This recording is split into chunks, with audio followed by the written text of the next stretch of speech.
been kind of encouraging membership to maybe consider making a presentation the next year or two. Instead of always bringing in outside speakers, I thought I had an obligation maybe to do the same myself. So that's what inspired me to put this talk together about Hubble. The Hubble Space Telescope, as you see here, was launched back in 1990. And many people consider that to be one of the most significant scientific instruments ever built. The presentation this evening, however, is not about the Hubble telescope, but instead it's a discussion of the scientific contributions. You can, I need a light on, unfortunately. And it's a discussion about the scientific contributions and personal life of Edwin Hubble, for which this telescope was named. So we'll get started here. Edwin Powell Hubble was born in Marshfield, Missouri in 1889.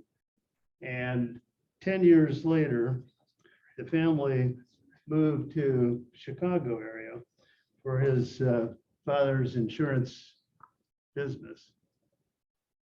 Okay, that's all right, yeah.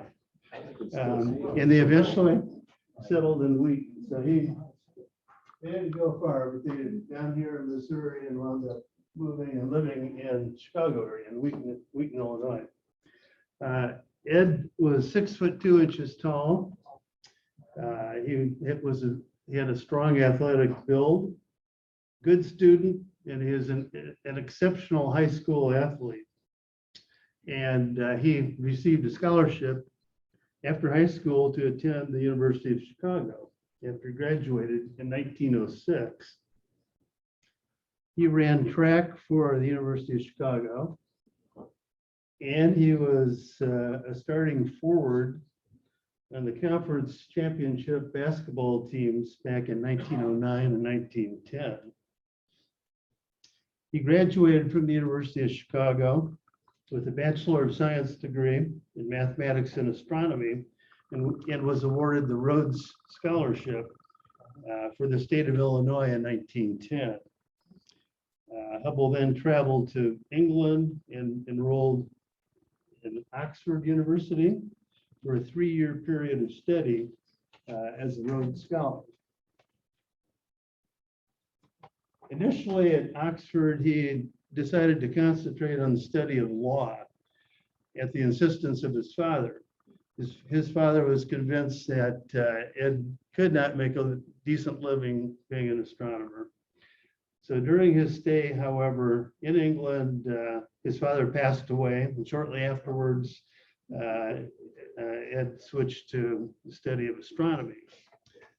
He relished his time at Oxford, and he was often referred to afterwards as a true Anglophile. An Anglophile is someone who just worships has a high regard for the English people and culture. He adopted a number of English or British customs that remained with him throughout his life. For example, he commonly would dress in British tweed suits. He frequently sported a pipe. He often used a walking stick, occasionally a cape. All these were in the British tradition. And it was apparent that when he returned from England that his speech had slightly changed, and he incorporated a peculiar British accent, which remained throughout his life. Upon completion of his studies at Oxford, he returned to the United States in 1913 and briefly rejoined his family, which had since moved to Kentucky. For 1 year, he was a high school teacher of Spanish and physics and a basketball coach in New Albany, Indiana. Although he didn't live in New Albany, he lived in Louisville, that was just across the Ohio River, so he commuted.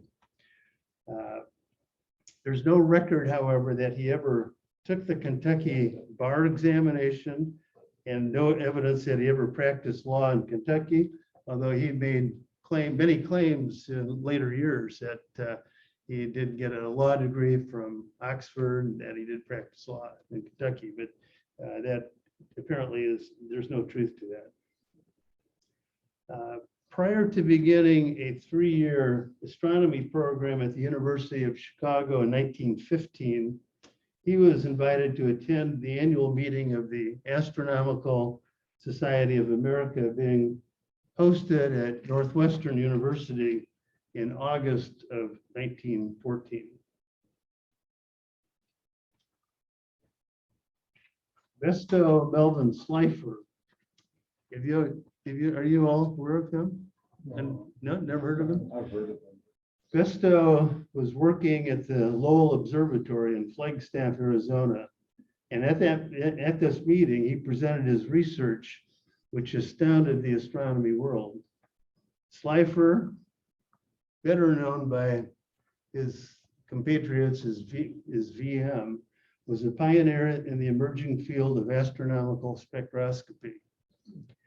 And he made the important discovery back in 1914 that the Andromeda Nebula was blue shifting and advancing at 300 kilometers per second.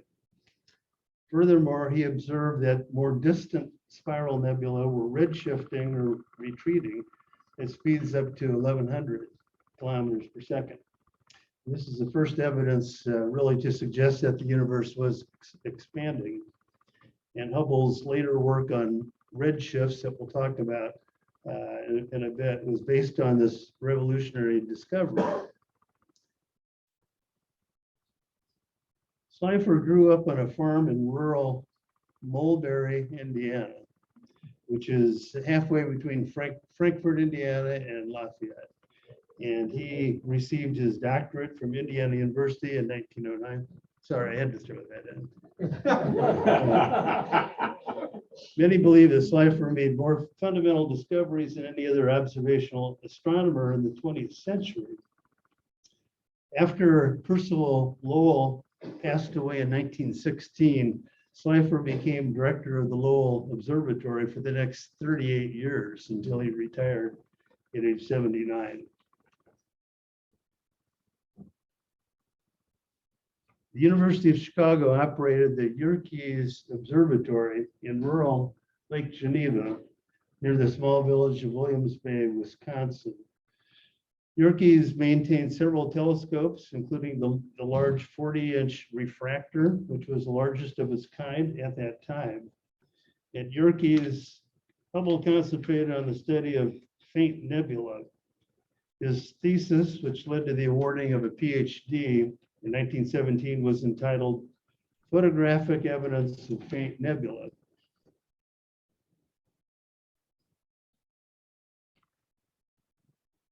As Hubble was concluding his studies at Yerkes, the remarkable 100-inch diameter Hooker telescope was about to become operational at Mount Wilson, which is near Los Angeles. And the telescope is shown on the right side there. This revolutionary telescope was constructed largely due to the generosity of the Carnegie Institute of Washington, along with the local businessman, John Hooker. That's how the telescope got its name, the Hooker telescope. The project originally cost $500,000, and in today's dollars, that would be about $18 million to build that. The Hooker telescope had the distinction of being the largest reflector telescope in the entire world for the next 30 years. Hubble accepted an invitation to join the staff at Mount Wilson, and this is a very prestigious appointment for someone who is so young. Unfortunately, the United States entered World War I in April of 1917 as he was finishing his studies. So he had to put his plans on hold. 1 month later, in May of 1917, he enlisted in the Army and was commissioned as a captain in the artillery, later being promoted to major.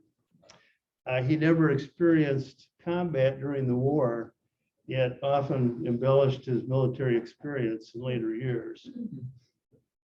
After the war officially ended with the signing of the Treaty of Versailles in June of 1919, he moved to California to join the staff at Mount Wilson. He was just 30 years old at the time. One of his first projects was to study NGC 2261, often now referred to as Hubble's variable nebula. Anybody ever heard of that before? The nebula was central to his investigational studies during his tenure at Yerkes. NGC 2261, as you see here, is a fan-shaped reflection nebula that somewhat resembles a comet. The clouds of gas and dust periodically block illumination from the nearby star Arata, resulting in a changing appearance of that nebula over time. 100 years ago, almost exactly 100 years ago now, many astronomers believed that our universe was confined entirely to the Milky Way galaxy, although some questioned whether our galaxy was just one of many in a vast universe. On April 26, 1920, the famous Great Debate on this issue was held at the National Academy of Sciences in Washington, D.C. Noted astronomer Harlow Shapley, who's on your left, from the Harvard Observatory, came head-to-head with Herbert Curtis on the right from the Lick Observatory on the subject. Both men made some correct and incorrect statements during the debate. For example, Shapley firmly believed that the Milky Way comprised the entire universe. He believed that the distinct fuzzy nebula were part of the Milky Way, but were simply located at the outskirts of the galaxy.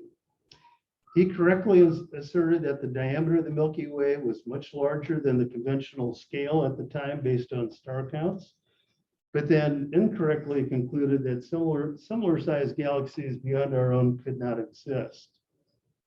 Curtis, on the other hand, incorrectly accepted the smaller size for our galaxy, but correctly argued that similar galaxies might exist beyond our own. With the information available at that time, their disagreements could not be resolved, and the debate was deemed to be inconclusive. It would not be long, however, until the matter would be resolved for all time. 3 years later, while working at Mount Wilson, Hubble photographed 3 distinct stars within the Andromeda Nebula, or M31, on October 4th, 1923. The following night, an additional exposure, this one, was obtained. The photographic plate H335H, which stands for the Hooker Telescope 330, picture number 335 by Hubble, became instantly famous because one of these nova was clearly a Cepheid variable star.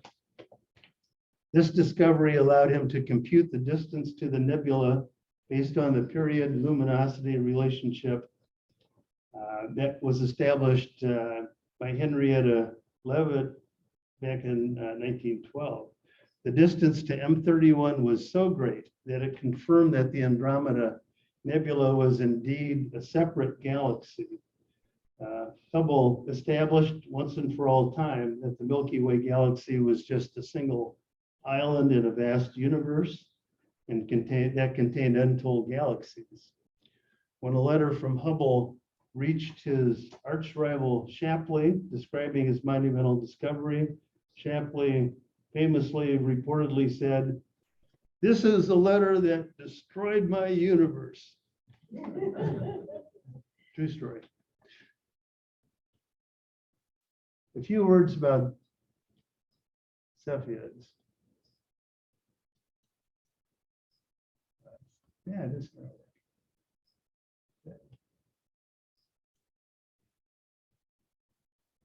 It's an example, not in real time, of a Cepheid. Do that in a second. Oh boy, how can I get out of this now, Jim? I don't know, get your back arrows on your keyboard. see what Okay, happens. maybe I'll do it. No, didn't do it. Okay, well, let's try alternate. Afraid to do it. Okay, if we go back to There you the go. slide. Okay, good. Yeah, Thank you. Mr. Alt tab trying. to- Okay. Cepheid, a few words about Cepheids. Cepheids or Cepheids, people pronounce it differently, I found out, but they're one type, they are one type of variable star, characterized by a pattern of rapid swelling and brightness, followed by a slow contraction and dimming. The Cepheids are up to 20 times more massive than our sun and can be more than 30,000 times more luminous. Cepheids result when stars migrate from the main sequence and enter this instability strip, as you see up here. Okay. Polaris happens to be the closest Cepheid to Earth, by the way. Oh. Cepheids migrate from the main sequence, enter the instability strip, and this period of instability is part of the normal life cycle of stars that can last up to 1 million years. Cepheids have a characteristic shape to their light curves. They become rapidly luminous and slowly dim in a regular pattern that can vary between 1 and 100 days. The luminosity increases as the period lengthens. This linear relationship was discovered by Henrietta Leavitt. Henrietta worked as a data analyst or a so-called computer at the Hubble Observatory and studied thousands of photographic plates from the nearby Magellanic Clouds, leading to her monumental discovery of this period luminosity relationship, as you see here. With hindsight, we now know that Hubble greatly underestimated the true distance to M31 because it was not yet known that Cepheids come in two types with different relationships between their period and luminosity. One of his cohorts, Walter Body, also at Mount Wilson, later made that important discovery. Type 1 Cepheids are located in the disk of the galaxy and are considerably more luminous than type 2 Cepheids, which are located in the halo of the galaxy. The period luminosity relationship, originally discovered by Henrietta Leavitt, only applied to the dimmer type, but the Cepheid that Hubble observed was the brighter type. As a result, he underestimated both the actual luminosity and the distance. But even so, he succeeded in showing that the Andromeda Nebula resided far beyond the outer reaches of the Milky Way, proving once and for all times that it is a separate galaxy.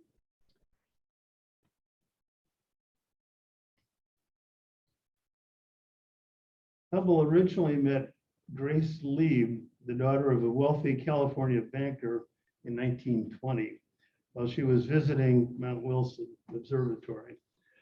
Grace's husband subsequently died in a tragic mine accident. The widow and Ed eventually became reacquainted and later married in February of 1924. The 3-month honeymoon to Europe soon followed. The childless couple remained happily married throughout their life together. After Hubble's important discovery that verified M31 was indeed a separate galaxy, he soon achieved worldwide fame and attained celebrity status. He received frequent speaking requests and was showered with untold awards and praise over the course of his lifetime. Grace and Edwin were very active socially, and their many friends were primarily the rich and famous. They included the Hollywood elites, such as Charlie Chaplin, Rita Hayworth, William Randolph Hearst, to name a few. Their friends also included many of the leading scientists of the day, including Albert Einstein. The Hubbles became world travelers, and they regularly scheduled extended trips to Europe, often stopping by to visit his beloved Oxford. Over the ensuing years, Hubble's frequent and long absences from work caused a great deal of friction with Walter Adams, who is the director of the Mount Wilson Observatory. During a 3-year period, Edwin Hubble was absent from Mount Wilson for 11 months. He was receiving full salary during these long absences, although his contract allowed for just 1 month of vacation time annually. Adams felt that most of the trips were largely for pleasure, but Hubble countered that these travels were beneficial to the Mount Wilson Observatory because they brought recognition to the facility.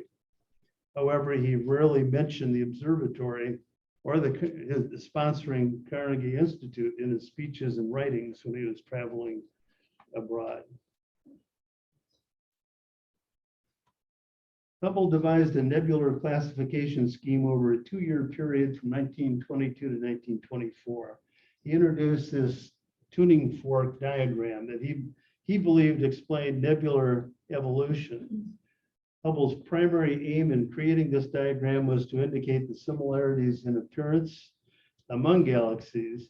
However, he also regarded the tuning fork as an evolutionary sequence from left to right, with EO ellipticals on the left, evolving into flatter ellipticals, like an E7, and evolving further into SO systems, spiral nebula. He referred to ellipticals as early type and spirals as late type nebula. However, as far as modern astronomers today can tell, there's no direct evolutionary connection of this sort along the Hubble sequence. It's not generally believed that galaxies evolved from one type to another. Spirals are not ellipticals that have grown star-forming arms, although some astronomers do suspect that possibly some barred spirals could evolve into regular spirals, but that's controversial. Would you agree with that, Ben, or is that your This is understanding? the first, I've never actually heard of a galaxy going from one type to another, so yeah, I'm gonna say it's controversial. Okay, thank you. A controversy occurred when Knut Lundmark from Sweden preempted Hubble's publication of his classification scheme in 1925. Lundmark was apparently working independently, and he published an article, Preliminary Classification of Nebula, that was similar to the Hubble scheme. Hubble soon published his seminal paper on the subject, Extragalactic Nebula, a short time later in 1926. In 1928, at age 38, Hubble was elected the youngest member of the National Academy of Sciences. During the same year, he was selected to chair the International Astronomical Union's Commission on Nebula and Star Clusters in Leiden, the Netherlands. This resulted in Edwin and Grace making another extended trip to Europe that turned into a 5-month absence from Mount Wilson.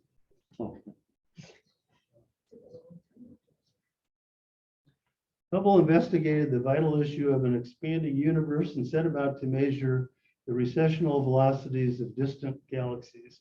He was aided by another Mount Wilson astronomer, Milton Humason. Humason was an interesting individual. He quit school at age 14 and began working at Mount Wilson, driving pack mules carrying supplies up the steep trails of Mount Wilson prior to the construction of roads. He would be known as a mule skidder back then.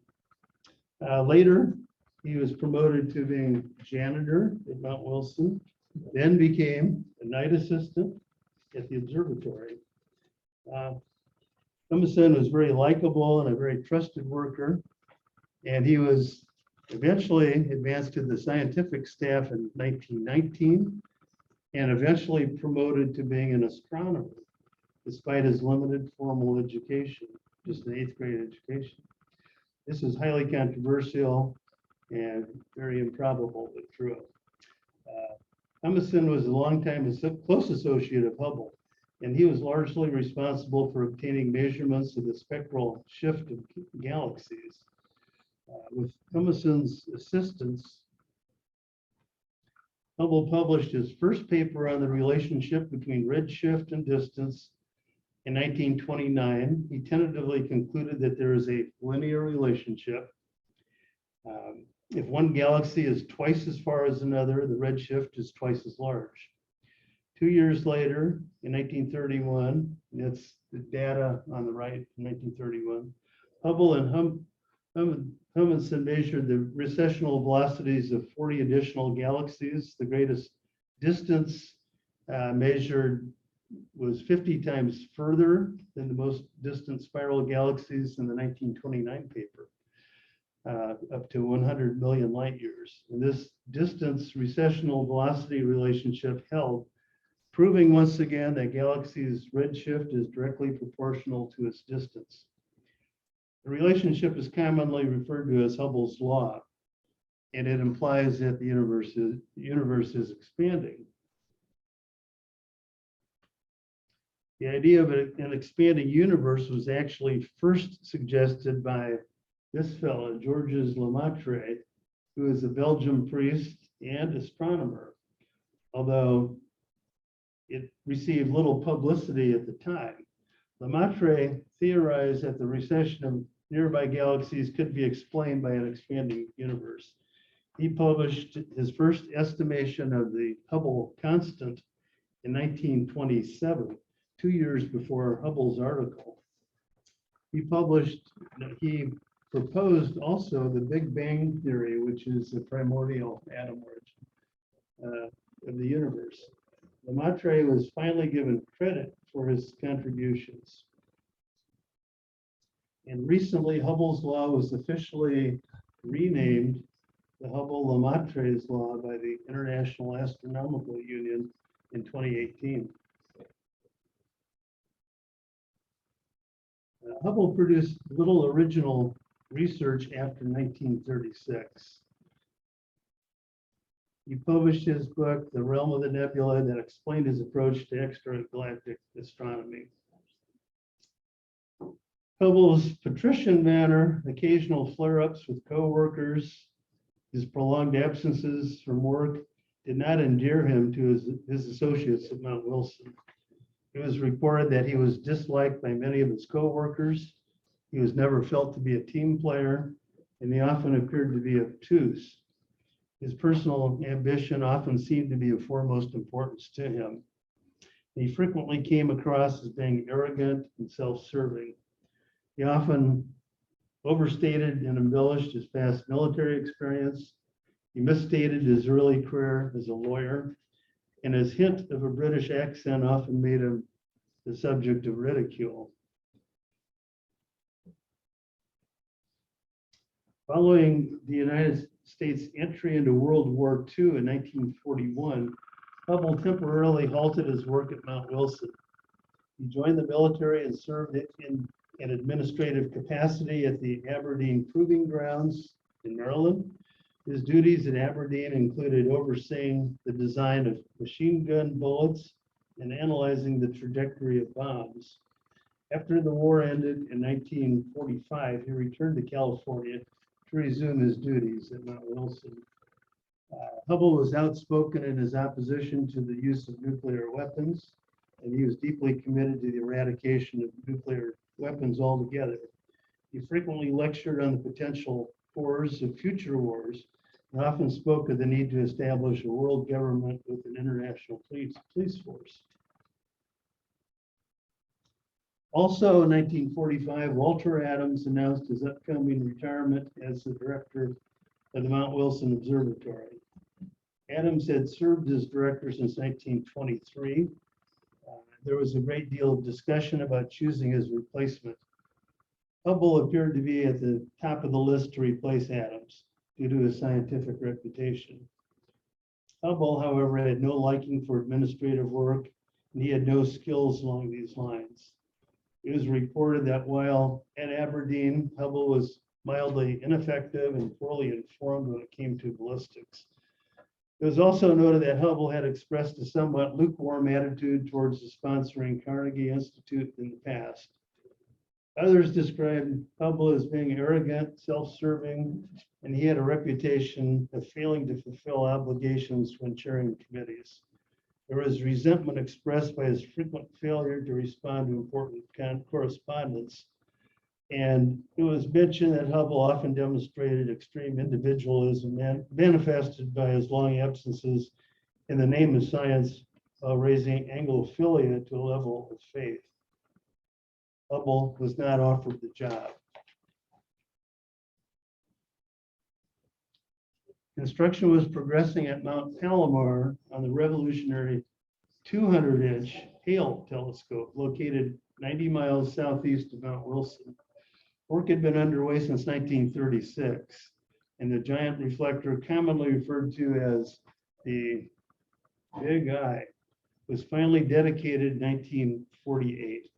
The $6 million cost was borne by the Rockefeller Foundation. $6 million is equivalent to $104 million today. Hubble took the first official photos at Mount Palomar, choosing to image, of course, NGC 2261, Hubble's variable nebula.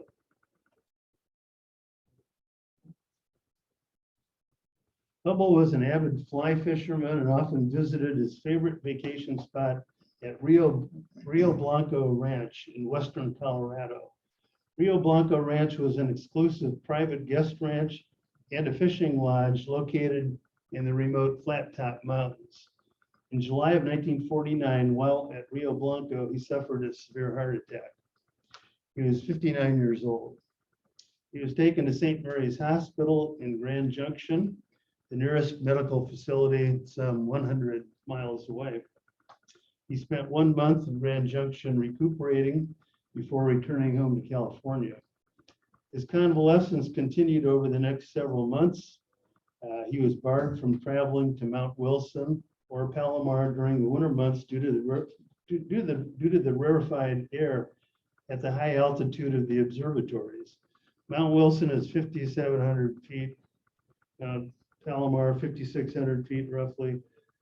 Denver is about 5,300 feet. So it's a little over a mile high at both of these observatories.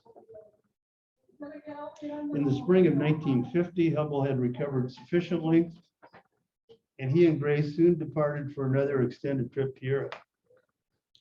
In October of 1950, Hubble was finally granted medical clearance to resume working at Mount Palomar.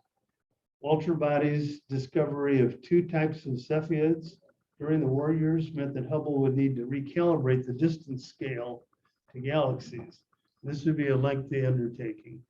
When combined with his ongoing work on redshifts, the ambitious program that Hubble laid out would require significantly greater use of the large telescope than his allotted time would permit. Additional viewing time was not granted, and the calibration project was soon abandoned in favor of continuing the research on recessional velocities in more distant galaxies. In 1950-51 was the first season that Humason and Hubble were to employ the spectrograph using the powerful 200-inch telescope at Mount Palomar. The project was intended to measure the redshifts in more distant galaxies beyond the capabilities of the Hooker telescope at Mount Wilson. The spectra that they obtained from these remote galaxies were unfortunately too faint for analysis. The technology to remove light interference by employing electronic subtraction techniques had not yet been developed. The project was soon halted, and in a very short time, Hubble's recalibration and redshift investigations had ended. In April of 1953, Grace and Edwin returned to Europe for a 3-month trip. During their time abroad, Hubble combined leisure activities with occasional speaking engagements. The Hubbles returned to California in July and Hubble appeared to be healthy, and he resumed his regular duties at Mount Palomar on September the 1st.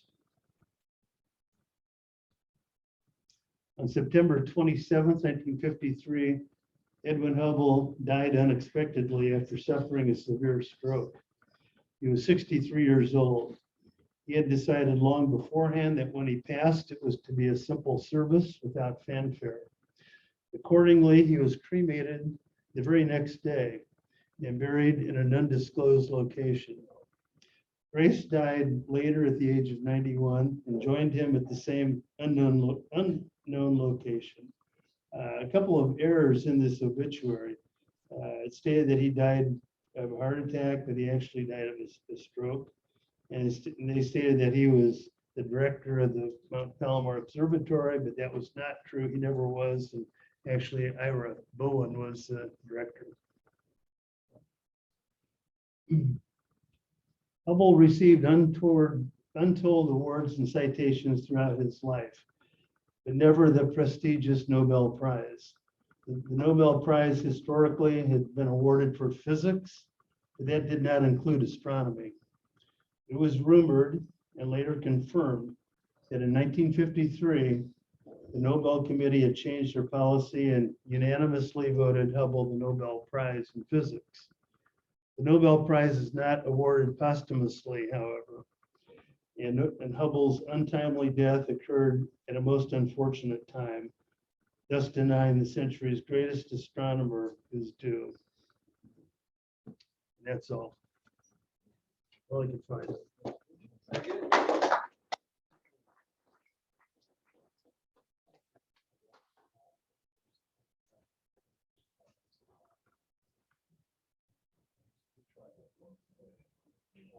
Well, thanks. That was very.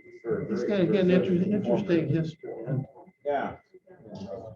He was kind of interesting. He never introduced his family to his in-laws and his wife out in California. They lived in the Midwest, and if they'd come to visit, he never offered them to stay in his house. And he became very distant to the family.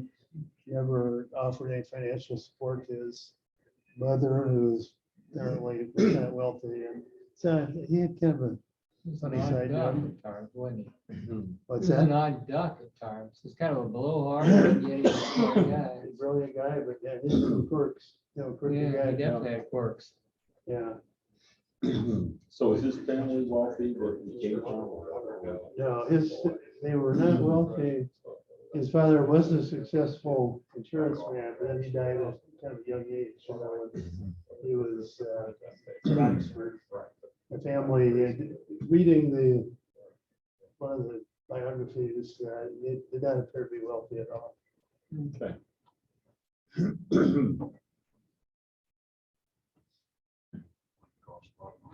I like the story of his assistant, how he went from, Humason? yeah, he went from nobody all the way up to, That was his right hand. Yeah. He's a famous guy. he had what, a 8th grade education, and he Quit school after 8th grade. Yeah.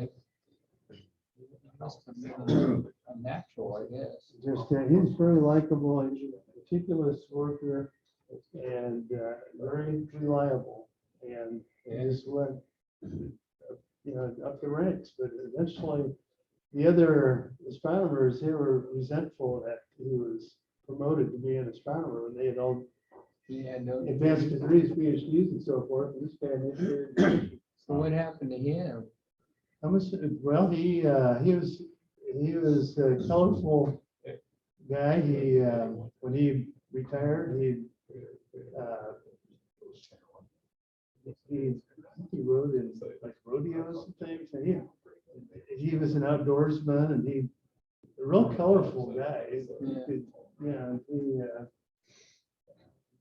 Very reliable at work, but he and a good chum and friend, I guess they went off and just did invited astronomy and just They did their thing, huh? had a good life after Hubble. Humason lived to be 81 years old. We did, Humason did? Say, being a mule skinner pays off. He's a, yeah, mule skinner. Believe it or not. Yeah, a lot of people have not heard of Slipher either. You know, Slipher, I hadn't, you know, but you guys been at this longer than me, but pretty remarkable guy. And his brother, I understand, he was an astronomer too. He joined the Rhodes Observatory.